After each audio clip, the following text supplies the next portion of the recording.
નમસ્કાર, અમારી news channel news for Kathiawad ને લાઈક કરો, શેર કરો અને સબસ્ક્રાઇબ કરો. News for Kathiawad.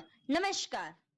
જૂનાગઢ વઘાવી ગામે પશુપાલન વિભાગ, ગુજરાત સરકાર ગાંધીનગર તથા પશુપાલન શાખા જિલ્લા પંચાયત જૂનાગઢ અને પશુ દવાખાના જૂનાગઢ દ્વારા એક પશુપાલન શિબિરનું આયોજન કરવામાં આવ્યું હતું. તેમાં મોટી સંખ્યામાં પશુપાલકો ઉપસ્થિત રહ્યા હતા.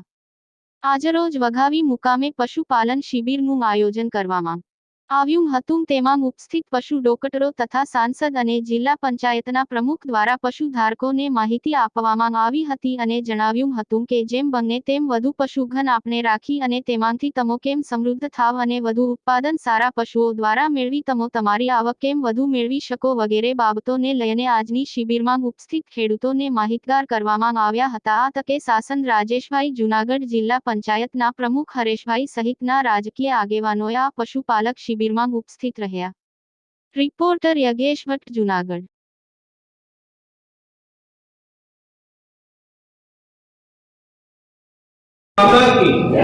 વંદે વંદે. ધન્યવાદ. આજના વઘાવી મુકામે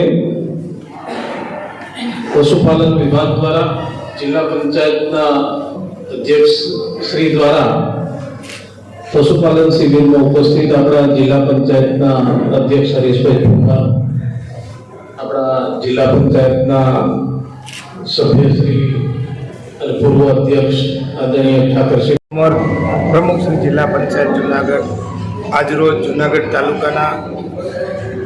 તાલુકાની અંદર આજે પશુ શિબિરનું આયોજન કરવામાં આવેલું છે.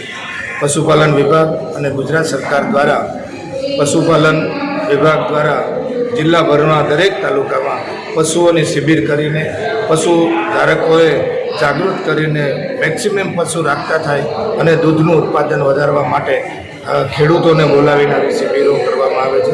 આ શિબિરોની અંદર ખૂબ મોટા પ્રમાણમાં પશુપાલકોએ હાજરી આપી છે અને સફળતાપૂર્વક દરેક તાલુકાની અંદર અમારી શિબિરોમાં સૌએ ભાગ લીધો છે.